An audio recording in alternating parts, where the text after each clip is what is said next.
it can ignite, and all you gotta do is bring the light, 'cause a new light shines. Shalom, everyone. Welcome back to the Light Lab podcast. My name is Eliana, and I am here with my good friends, Cantor Ellen Dreskin.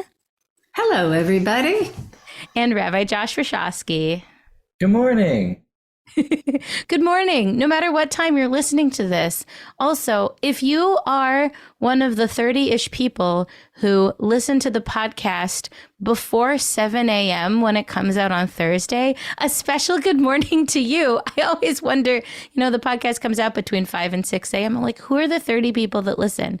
Big yasher koach to you. I mean, we love all our listeners, but yeah, shoot us a message. Be like, hello, I'm one of the early mornings. Zrizim makdimim lemitzvot. Those who are running quickly to get to the mitzvot are uplifted.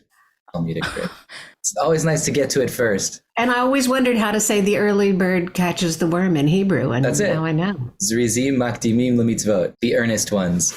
I love that so much. Also, the earnest ones. I also bet some of the people are listening to this while they're running, so that adds a whole nother layer to it. More ways than one. More ways than one. In any case, friends, we're so glad that you're here on our little show exploring Jewish liturgy and prayer practice when we hold the gems of our heritage up to the light, what can shine through.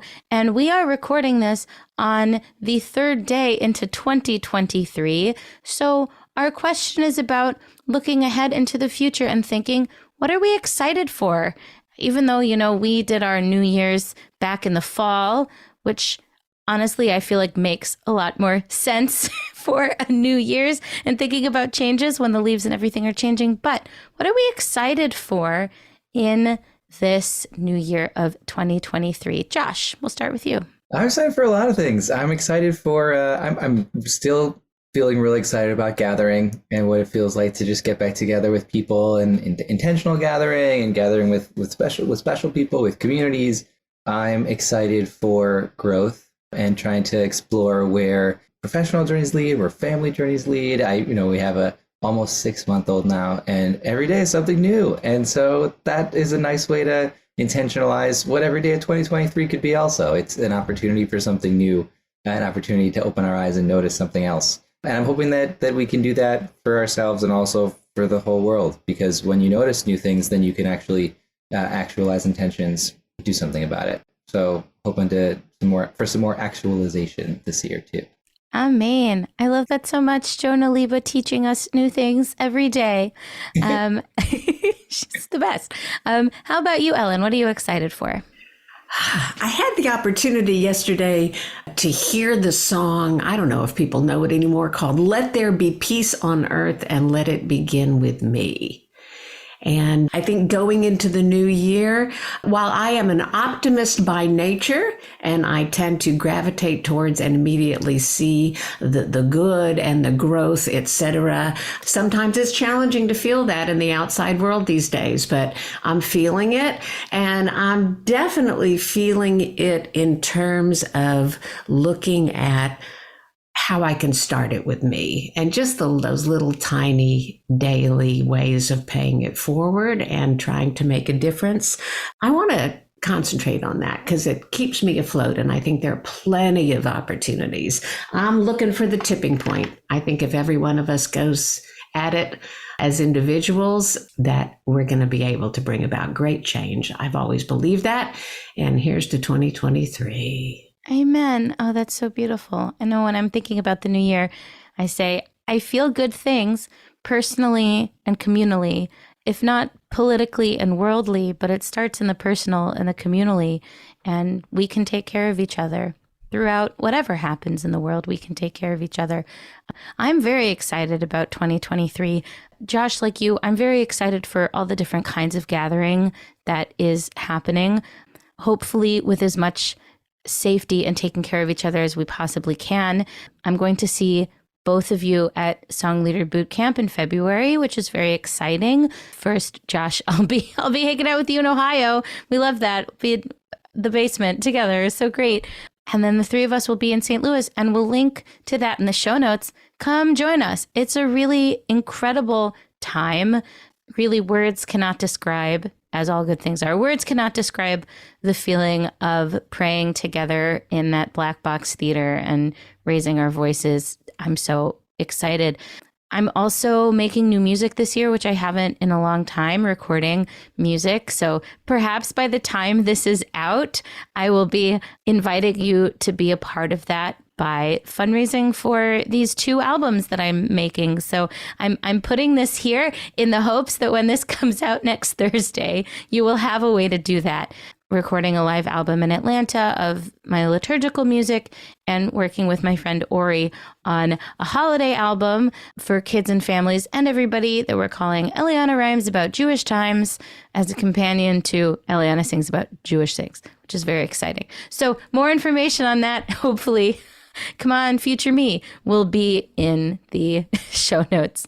It's so amazing to be back on this journey. We are actually rounding the bases towards the end, not of the Amidah as a whole, but towards the end of our middle petitionary prayers bracket. So, Ellen, can you give us a recap of where we've been on our Amidah journey? It's a little bit from episode to episode. I feel like we're adding on, like you have to say the first person's name and then add the second person and then the third person as you go around to learn names in a circle. So we're adding blessings each time to this progression. So we started the Amidah with our ancestors, with a connection to strength and natural strength and the forces of the world that give us strength. And then we connect the two. Can we be in holy relationship with God and these things? We then go to a lot of bakashot, a lot of requests that we've spoken about here so far for knowledge, for repentance, for forgiveness, redemption, healing, blessing of the years, ingathering of the exiles, wise judges, and the euphemistic blessing of the heretics, converts. And we arrive today at rebuilding Jerusalem and traditionally restoring the line of David in the traditional sense. And that's a really intriguing way, I hope, to look at today's prayers and to spark your interest because, rebuilding Jerusalem and restoring the line of David.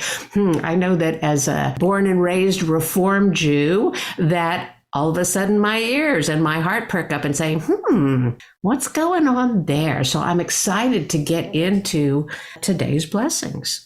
I'm also very intrigued at all the various versions that we will get to share and explore what this means to us.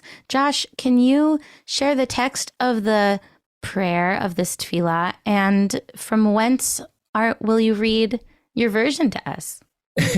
I'm reading from the conservative movement's Lev Shalem Siddur. This is their Shabbat and Festival Siddur. The weekday Siddur is forthcoming, I hear, but they happen to have some weekday Amidah selections in here. So this is the V'Yerushalayim Ircha blessing. It sounds like this. V'Yerushalayim Ircha Berachamim Tashuv, V'Tishkon Betocha Ka'asher Dibarta, Uvne'otah Bekarov B'Yameinu Binyan Olam, V'Chised David Mehera L'Tochah Tachin, Baruch Ata Adonai, Donei Yerushalayim. The translation in this Siddur, in your mercy, return to your city, Jerusalem. Dwell there as you have promised. Rebuild it permanently, speedily, in our day. May you soon establish the throne of David in its midst. Baruch Ata Adonai, who rebuilds Jerusalem. What do we hear? What are we noticing? What do we feel? I want to give a shout out once again to the Lev Shalem translating Baruch Ata Adonai as Baruch Ata Adonai. Just like, we did a whole episode about it. So if you haven't, if you're like, what does that mean though? What does it mean to make a blessing? Kind of leaves it up to all of us. I don't know. I was feeling the hard, I don't know if they're technically linguistically called hard vowel sounds, but like that's what I was hearing, right? Your cha and tocha, dibarta, ota, these kind of hard hitting, tocha, these hard hitting vowel sounds kind of nudging at something or pushing at something. It all of a sudden to me takes on a very physical nature, not physical so much as concrete nature, to dwell and build and establish and structure, that we're not necessarily talking about something internal here, although we very well might be. It sounds to me like we're talking about something very historical and very concrete.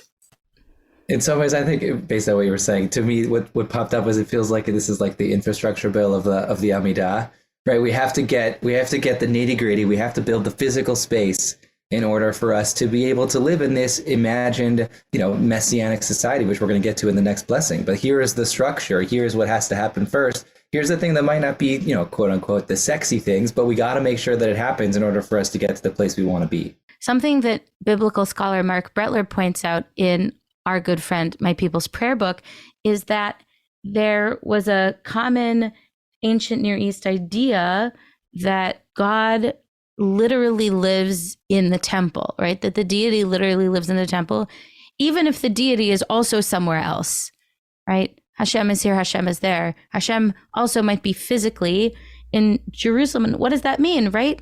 I'm thinking what hopped out to me, again, I've looked at this so many times, but it's like, what does it mean, return to Jerusalem? What does it mean, God to return? God isn't there now, right? What does it mean for God not to be there? Is there a difference between God in the temple versus God in everybody's hearts, God in everybody's lives, the Shekhinah kind of on the ground?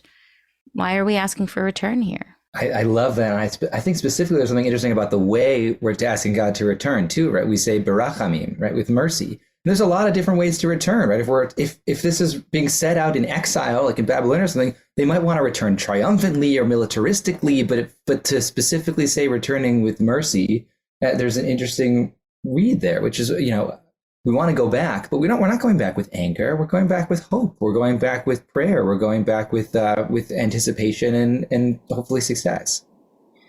That's really beautiful. And I'll say what it brought up for me is, right, like if we're asking God to return in compassion, what does it mean for us to ask people to return, quote unquote, or if they're building some sort of Jewish life in that land, to do it with compassion? I mean, I'll be honest, y'all, Bibi Netanyahu and his far-right government don't seem very interested in rachamim, in compassion, in their actions. And I think their ideas and things like I'm scared that the terrible things that they've been doing and are continuing to do is kind of like the natural end point of what we've seen there. And it's hard for me, when Jerusalem and Israel comes up in my prayer life in this kind of idealized way of a light unto the nations and a place of compassion, and my house will be a house for all peoples, all of that kind of contrasted with what's actually going on leads me to, I don't feel great about that. I feel really sad about that. I think about the idea that, when these prayers are being written and when we're reciting them originally, we're in the land, out of the land, in the land, out of the land, back in the land again.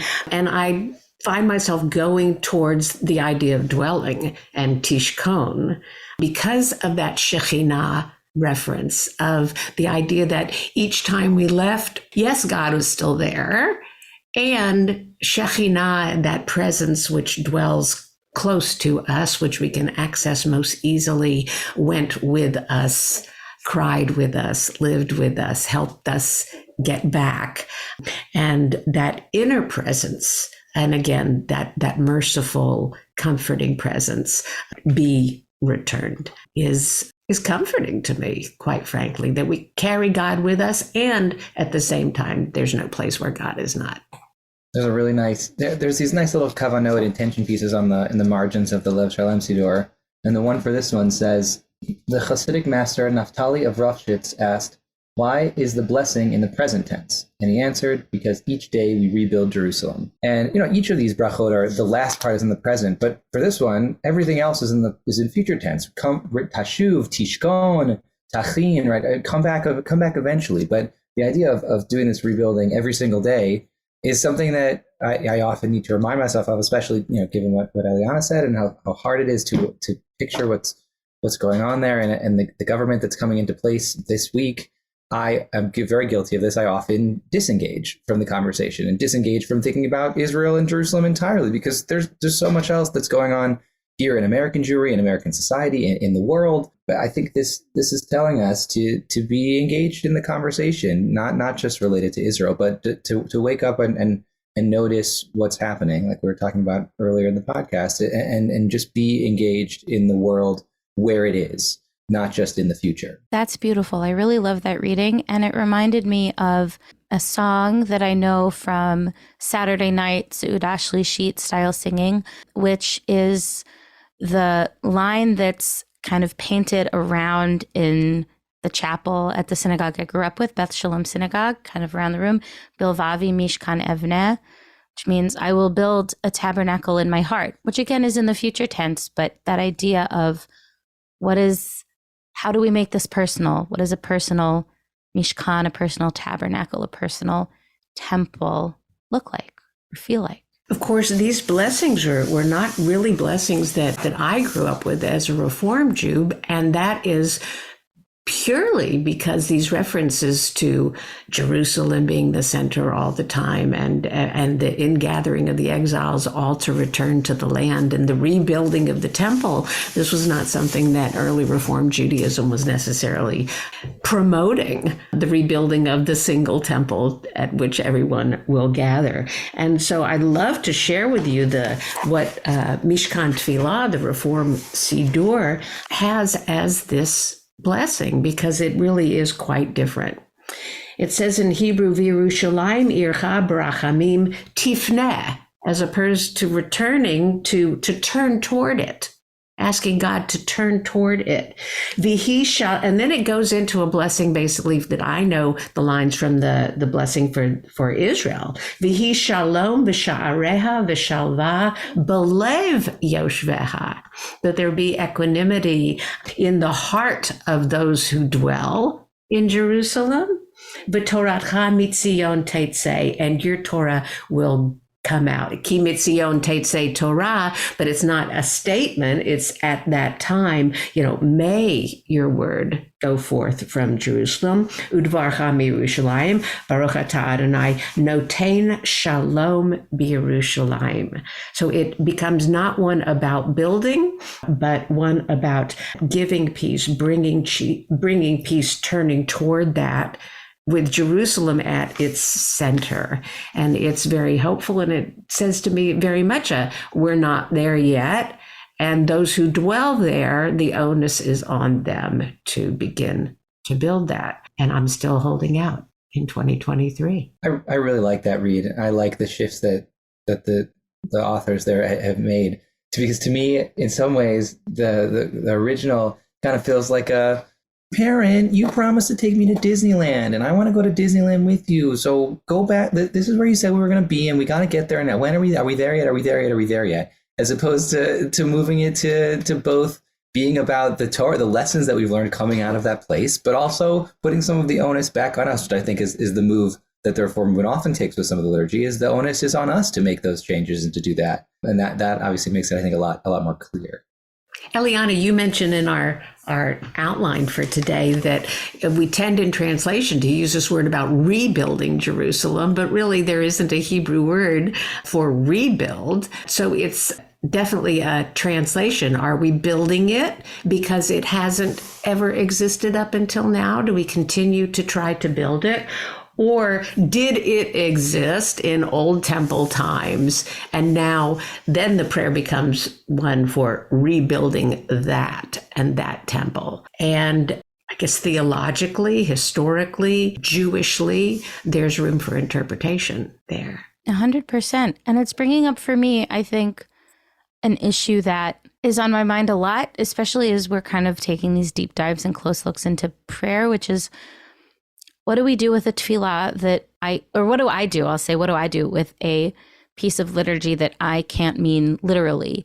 And I find a lot of joy in looking at the poetics of it and the metaphors in it and what it could mean. And so here it seems, especially along kind of the line of the petitionary prayers we've been looking at, that all of them, at least for now, have been almost like farther and farther reaches, like the farthest away from what could actually be, and that in fact maybe we need each of those things to come true, quote unquote, each of those things to be made real in the world before we get the next one. And then that kind of distances me from this, and I don't have to think about it in literal terms. But if we change the language to make it both more universal and more personal and more present, and that we're talking about the people who actually live in the modern state of Israel, that's actually asking me to confront, what is the goal of this prayer now? What do my words actually have the power to accomplish? So that's just what's kind of like running through my head as we explore this. And with that, we'll be right back. Shine, keep burning bright. Shine, shine, shine, shine, shine a new light. Shine, shine, shine. I'm really glad it shook out that we were able to look at both of these middle blessings together, because they do feel like a literary unit.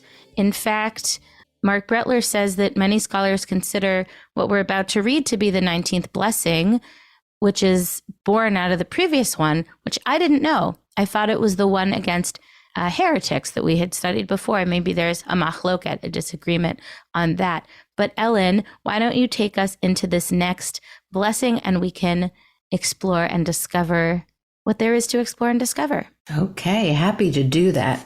The blessing in Hebrew, and I'm reading right now from the Siddur HaShalem from Birnbaum Siddur, and it says, Et semach David avdecha mehera tatzmiach, v'karno tarum bishuatecha, ki lishuatcha kivinu kol hayom, Baruch atah Adonai matzmiach keren Yeshua.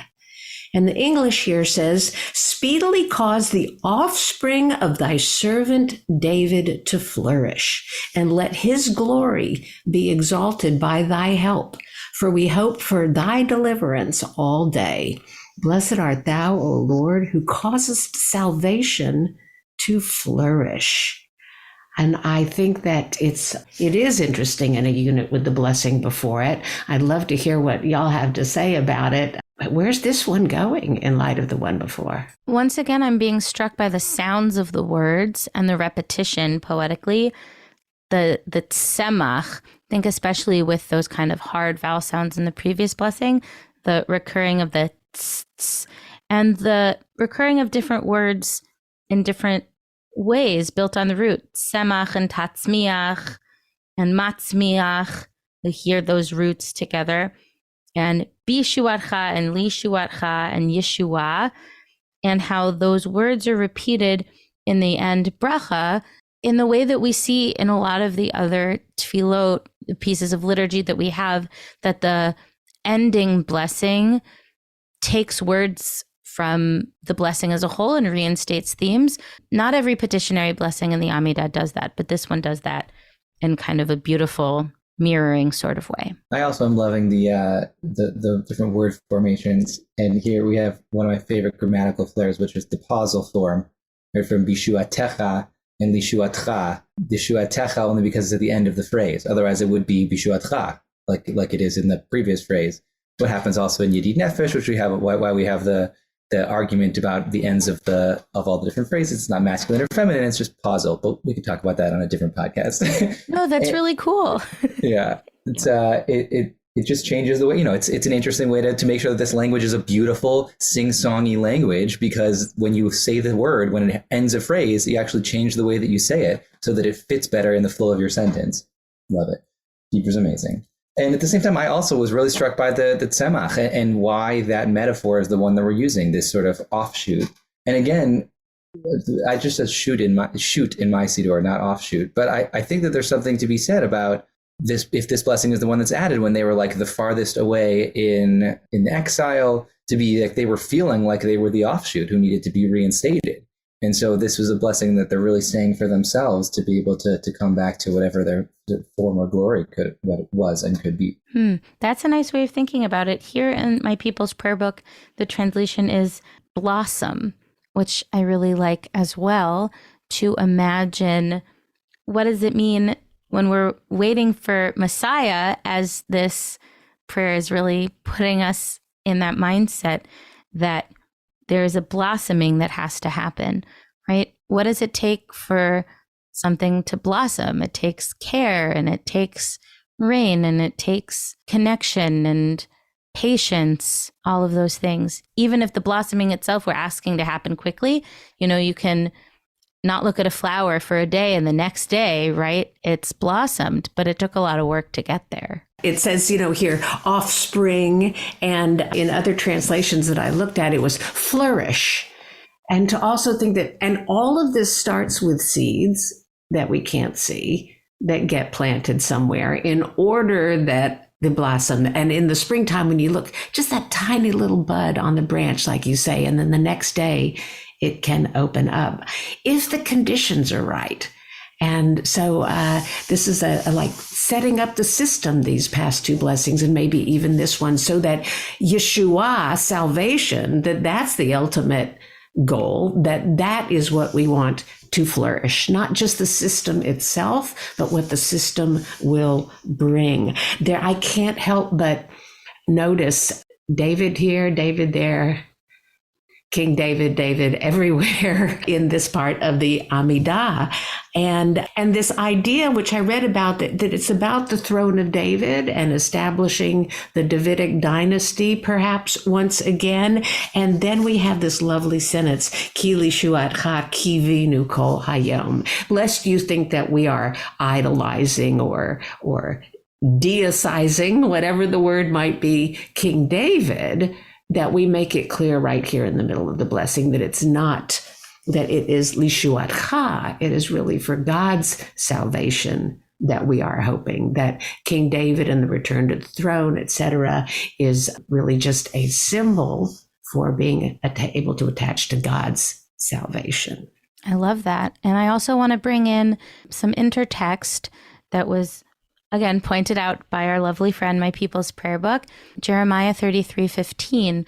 Bayamim hahem uva'et hahi atzmiach leDavid semach tzedakah ve'asa mishpat utzedakah ba'aretz. And in those days, at that time, I will, atzmach leDavid semach. Sefaria here translates it as, I will raise up a true branch of David's line, but we could say, I will cause to blossom a tzemach tzedakah, right? Which could be a blossom, not just a true branch, but like a blossom of righteousness, a blossom of justice, and do justice and righteousness in the land. Again, I think it's this connection which we see with God, and now we're seeing with an idea of Messiah, that power does not come in dominating others. Power is actually what we use to do righteousness and justice in the land, reminding us again of like how we get on that path. I also wanted to mention, I remember when I was a kid, I saw a book on my dad's shelf. Looks like it came out in 2005. That makes a lot of sense, called There Is No Messiah and You're It. And I remember him saying that like the best part of the book was the title. Like you really didn't, like it has a lot of other things in it. I looked it up on Amazon. It's by Rabbi Robert M. Levine. And the tagline is the stunning transformation of Judaism's most provocative idea. But right, the idea that, are we waiting for someone specific? If we are, it could be you, right? Isn't that why there's in Elijah's chair when we welcome in a new baby into the Jewish people? Because Elijah's going to herald the coming of Mashiach. It might be this baby, right? Elijah comes every Passover because it might be this year. Elijah comes to every Havdalah because it might be this week, and it might be you, and it might happen at any time. Does it change how we live if we imagine our actions and our words leading to this, that we could be kind of the tipping point on the scale towards a better world? Well, I will say that in Mishkan Tefillah, there's no mention of David.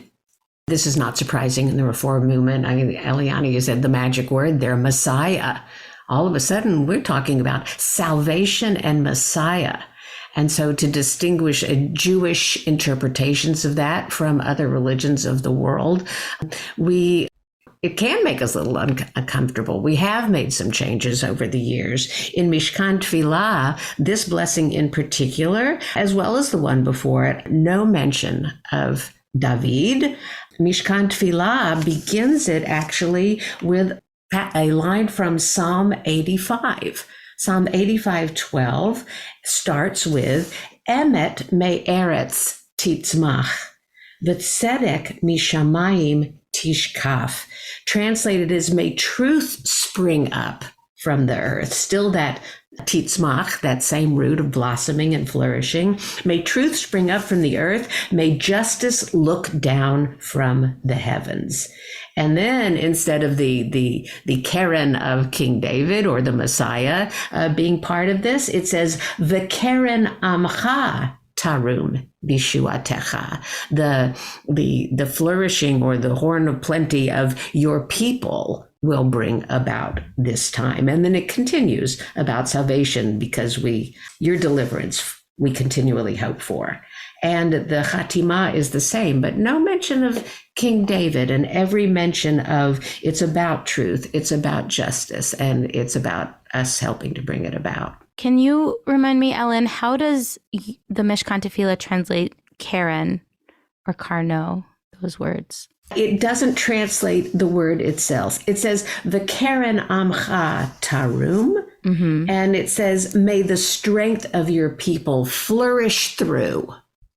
Yeah, it's interesting. Something that is pointed out in my People's Prayer Book is that Karen has a lot of translations. Karen can mean a lot of different things in a lot of different poetic ways, which opens us up to a lot of possibilities. It says Karen can mean a horn, like a shofar, perhaps, blowing a shofar to herald the coming better days. A Karen is a ray of light. You know, this is also how we get people in the olden times drawing images of Moses with horns, is because Karen or can mean ray of light, but also a horn of light, right? That's how we got there. It also said financial fund, right? Now I'm thinking, right, JNF, Karen Kayemet Yisrael. Like, what does that have to do with a ray of light? No, we're collecting money and planting those trees. So it can mean so many different things. Does it change anything to think about Karen in those different ways, or is it just kind of mixing all of those images together, an offshoot, a flourishing, a ray of light, a horn, what that might mean?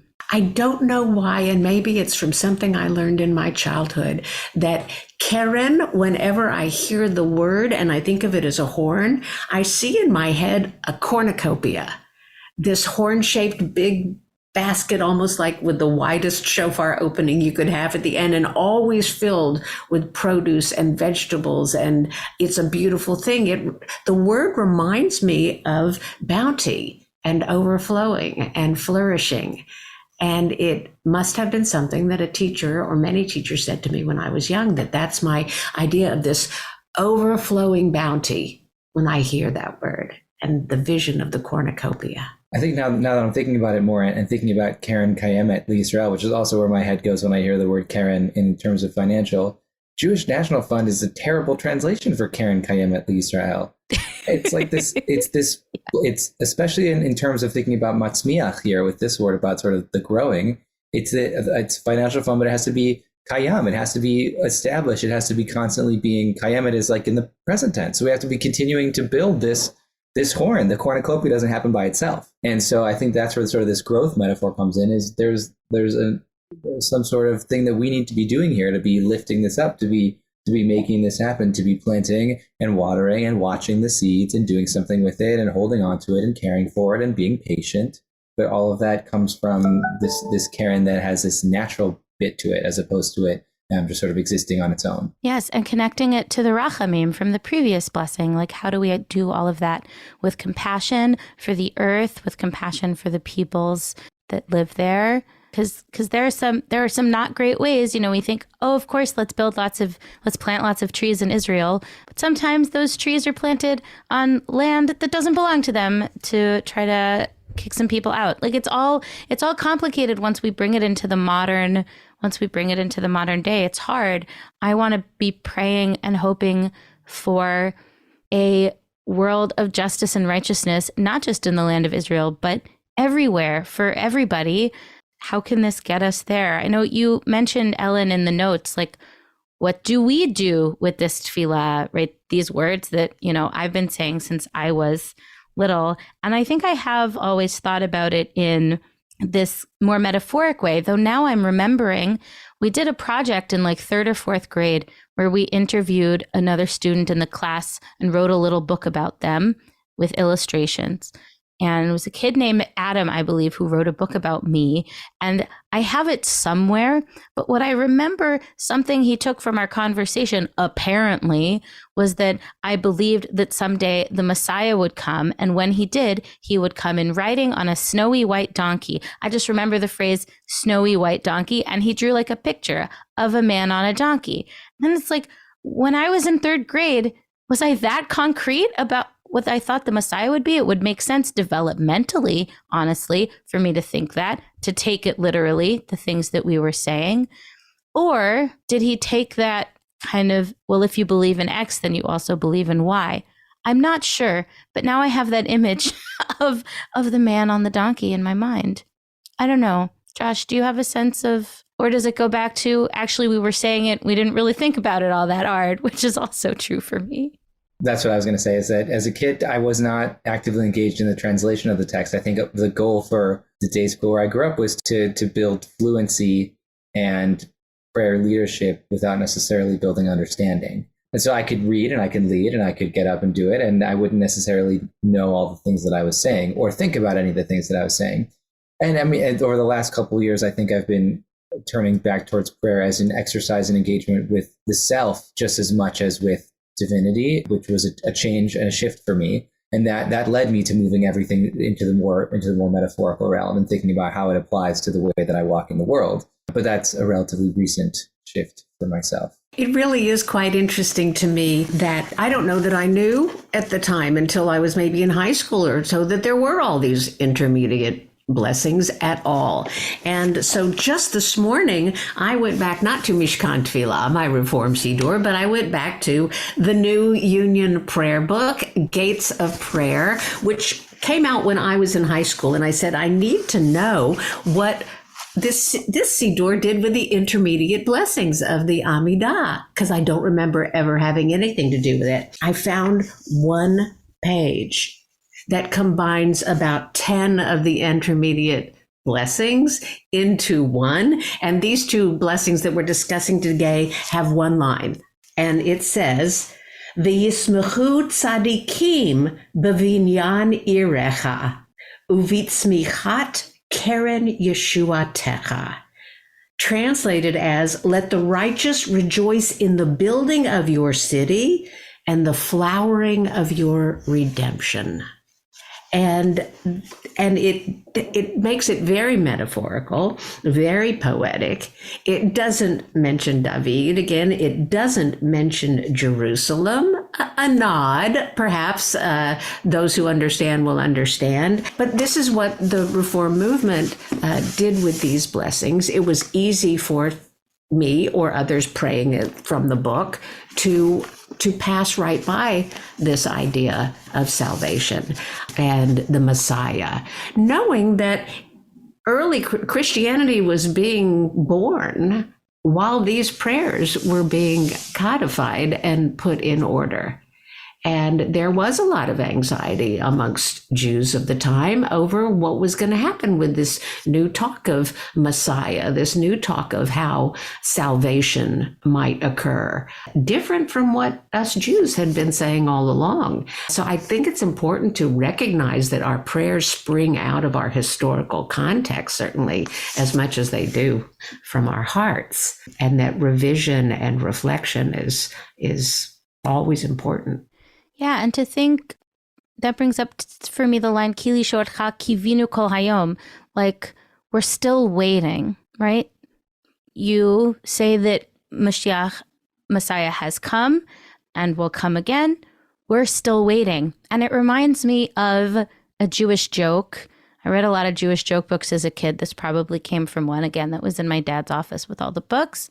A man is approaching a new town and sees a dude sitting by the side of the road. He's like, "Hey, fellow, what are you doing here?" And he said, "Well, this is my job. The rabbi of the town appointed me to sit here and wait for the Messiah to come. And when the Messiah comes, I'll go to town and tell everybody." And the visitor says, "Oh, what kind of a job is that? That's bizarre." And the man says, "Well, it doesn't pay that well, but it's steady work," right? It's the idea, right? He's going to keep sitting there. We're waiting for this thing to happen. And it's the understanding that we still believe that it will, that a world of justice and peace and love and loving kindness is actually possible. I remember in a session once that Rabbi Shai Held was giving, where he talked about the notion that the world could be better than it is. He says, where do you get that idea? Right? Where does it actually come from? This notion that you look around the world and you think this could be different and it could be better. There's something there that hints at the idea that we are part of something greater than ourselves, that the world can be made different. It's the prophetic impulse. I think it's the prayer impulse, saying out loud and yearning for the world to be different. And it's the tzedakah and tikkun olam impulse that it requires change of us and real action in the world, whether we think about it as a real person or not. But connecting it to David, I think, is important because to me, in connecting the Messiah to the line of David, we're also connecting it to Ruth, right? Very specifically, it says at the end of the book of Ruth that Ruth is the direct ancestor of David, which means Messiah is going to come in the form of not just kind of kingly and earthly power, but of kindness and of friendship and of connection and of a woman who wasn't even born into the Jewish people and chose it and chose to be a part of it. I think there's still something very powerful in that idea, even if we don't take it literally. I was going back to the image of blossoming at that point, and from that seed and from Ruth, entire forests can blossom. And again, back to the role that each of us plays and blossoming from our heart in that bringing about, what does salvation look like? There's a question. What's it gonna look like? And how will we recognize it? And this idea, of course, from time immemorial, where everything's future tense. I know that we all say in our English, we have all these verbs in future tense, as Josh mentioned before. And yet the Hatimot, the final blessing lines, are present tense. This is happening now. Can we stay awake? Can we water the seeds in our hearts? Can we water the seeds in our land and actually bring about, do whatever we can each day to bring about this flourishing, to perform little acts of salvation, perhaps every single day, just watering the plants here, trying to do my part. The task is great, and we may not see the result in our time, but that does not give us freedom to desist. Amen. And with that, we'll be right back. Shine, keep burning bright. Shine, shine, shine, shine, shine, shine, shine. Welcome back, everyone. So excited that we get to do a small music segment. Aren't a lot of musical pieces inspired by the petitionary blessings in the Tefillah, but we have a couple. V'Yerushalayim Ircha, a couple of melodies come to mind, one which I believe is a Carl Bach melody. When I searched on YouTube, I found a great video of Moshav Band playing it, so I'll post that. V'Yerushalayim Ircha, or barachamim tashuv tishkon betocha kasher dibarta. It's a really fun one to sing. Uvnei ota. Right. When I heard it first, right, Josh dancing around, I was, it didn't even strike me that line was from this blessing in the Amidah, just because, right, the Amidah is something that I say like to myself really quickly or that the leader says really quickly. The other one, I was wondering, where is it from? But Josh, it seems like it is from Rumah, Wisconsin, and you're going to tell us all about it. I don't know so much about it, but I learned it when I was at camp, and I'm pretty sure that it was a camp original. I think it was written by an amazing Jewish musician named Brian Gelfand, who did all the music at camp in the 90s and early 2000s. V'Yerushalayim ircha berachamim tashu v'tishkon betocha kasher dibarta kasher dibarta uvnei ota bekarov beyameinu binyan olam v'chised David meira letoch hatachin. Positive, joyful, hopeful. Yes, positive, joyful, hopeful. I love it. I was definitely in a place where I sang that as an a cappella arrangement. Maybe it was Raman Nayak. Maybe, I don't know. Listeners, if you know either of those two versions, let us know. And if there are other ones that you know and that you love, let us know that as well. Those were the only ones I could come up with. And then at Semach David Avdecha, the only sung version I know is one that I did in high school choir. I don't know who wrote the original. We'll have to find it. If you know, listener, let us know. With an arrangement by Daniel Hankin, which I could find from many people online, but I'm going to try to get a recording. I'm going to try to get a recording of my high school choir, and we're going to put a little snippet of that right here.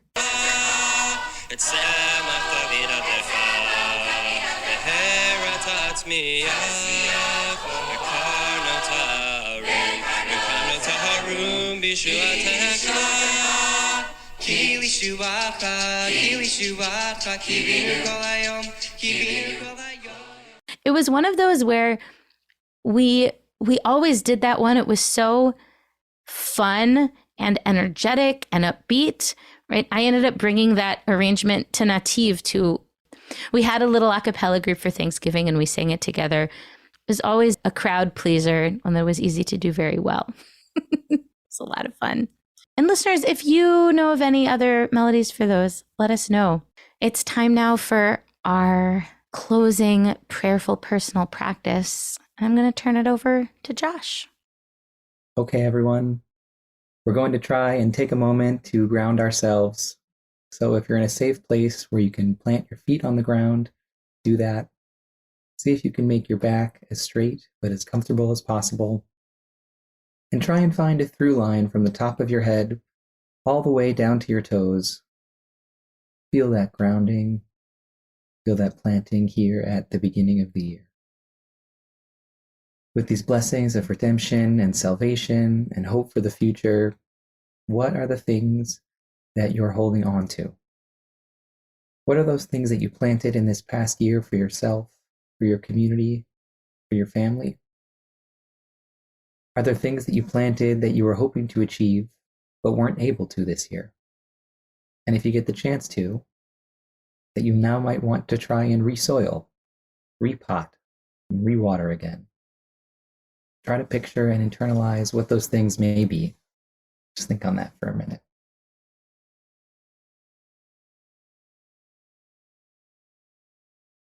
Now, what are you hoping to newly plant this year? What little seeds do we need for ourselves to be the best version of ourselves this year? What seeds do we plant for the world so they can be, and it can be, the best version of itself this year? What are the ways your two hands can till the soil and water it? What are the ways that your feet can stomp the ground firm in a safe place for the seeds to grow? What are the ways that you can lift it up and help shine some light on those seeds? And what are the ways that you're going to need to ask for help? Who can you ask to take care of those seeds when you might be away, when you might need an extra hand? How can you go and help your neighbor's seeds grow?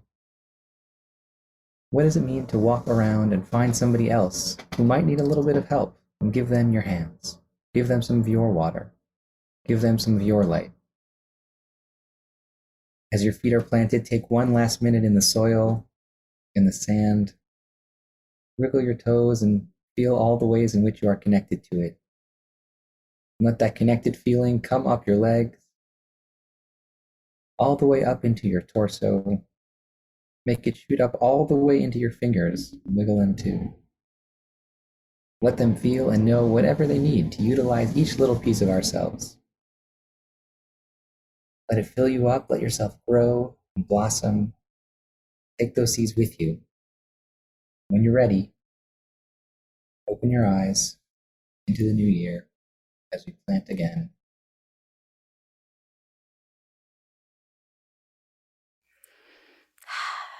Wow, wow, wow. May we blossom.